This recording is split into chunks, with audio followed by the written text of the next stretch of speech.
ਆ ਇੱਕ ਹਾਇਰ ਦੀ ਮਸ਼ੀਨ ਆਪਣੇ ਕੋਲ ਰਿਪੇਅਰ ਹੋਣੀ ਆਈ ਸੀ। ਹੁਣ ਇਹਦਾ ਪਲਸੇਟਰ ਬਦਲ ਦਿੱਤਾ, ਗੇਅਰ ਬਾਕਸ ਬਦਲ ਦਿੱਤਾ ਔਰ ਇਸ 'ਚ ਛੋਟੀ ਪੁਲੀ ਦਾ ਗੇਅਰ ਬਾਕਸ ਲਾਇਆ, ਵੱਡੀ ਪੁਲੀ ਦਾ ਗੇਅਰ ਬਾਕਸ ਕੱਢ ਕੇ ਆਹ ਪਲਸੇਟਰ ਦਾ ਕੱਟ ਕੇ ਕੱਢਣਾ ਪਿਆ ਕਿਉਂਕਿ ਇਹਦਾ ਨਟ ਖਰਾਬ ਸੀ। ਆ ਬੈਲਟ ਦੀ ਜਗ੍ਹਾ ਤੇ 25 ਨੰਬਰ ਦੀ ਬੈਲਟ ਲਗਾ ਕੇ ਇਸ ਨੂੰ ਰੈਡੀ ਕਰ ਦਿੱਤਾ।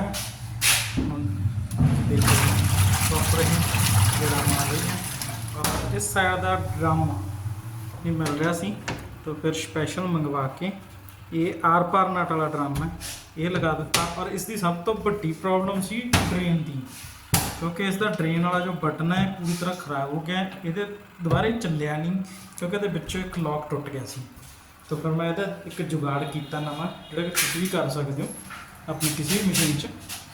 ਇਹ ਵਰਲਪੂਲ ਦੀ ਇੱਕ ਡਰੇਨ ਮੋਟਰ ਲੈ ਕੇ ਫੁੱਲੀ ਦੀ ਔਰ ਇਹ ਕੈਪਲਰੀ ਲੈ ਕੇ ਔਰ ਮੈਂ ਲਗਾ ਦਿੱਤਾ, ਕਿਉਂਕਿ ਜਿਹੜਾ ਇਹ ਵਾਲਾ ਮਾਡਲ ਹੈ ਸਾਈਡ ਨੂੰ ਵਾਲਾ ਜਿਹੜਾ ਤਾਂ ਹੁੰਦਾ ਉੱਪਰ ਨੂੰ ਡਰੇਨ ਮੋਟਰ ਵਾਲਾ, ਸੌਰੀ ਡਰੇਨ ਸੀਲ ਵਾਲਾ, ਉਹਦੇ ਤਾਂ ਕੋਈ ਪ੍ਰੋਬਲਮ ਨਹੀਂ ਆਉਂਦੀ, ਉਹਦਾ ਲੌਕ ਟੁੱਟਦਾ ਨਹੀਂ, ਪਰ ਇਹਦਾ ਲੌਕ ਟੁੱਟ ਜਾਂਦਾ ਕਿਉਂਕਿ ਇਹ ਹਾਰਡ ਬਹੁਤ ਹੁੰਦਾ ਹੈ। ਤਾਂ ਫਿਰ ਇਹਨੂੰ ਮੈਂ ਹੁਣ ਇਸ ਤਰੀਕੇ ਨਾਲ ਬਣਾਤਾ, ਇਹਦੀ ਸਵਿੱਚ ਲਗਾ ਦਿੱਤੀ ਆ, ਦੇਖੋ ਤੁਸੀਂ ਚਲਾ ਦਿੱਤੀ ਸਵਿੱਚ ਔਨ ਕਰਦੇ ਸਾਰੀ ਇਹ ਡਰੇਨ ਮੋਟਰ ਆਪਦਾ ਕੰਮ ਕਰਨਾ ਸਟਾਰਟ ਕਰ ਦਿੰਦੀ ਹੈ। ਤੁਸੀਂ ਦੇਖ ਸਕਦੇ ਹੋ ਹੌਲੀ ਹੌਲੀ ਇਹਨੇ ਡਰੇਨ ਕਰਨਾ ਸਟਾਰਟ ਕਰਤਾ, ਬੰਦ ਕਰਨ 'ਤੇ ਇਹ ਵਾਪਸ ਆਪਦੀ ਜਗ੍ਹਾ 'ਤੇ ਆ ਜਾਂਦੀ ਹੈ। ਇਹ ਜੁਗਾੜ ਤੁਸੀਂ ਦੱਸੋ ਕਿਵੇਂ ਲੱਗਿਆ ਤੁਹਾਨੂੰ?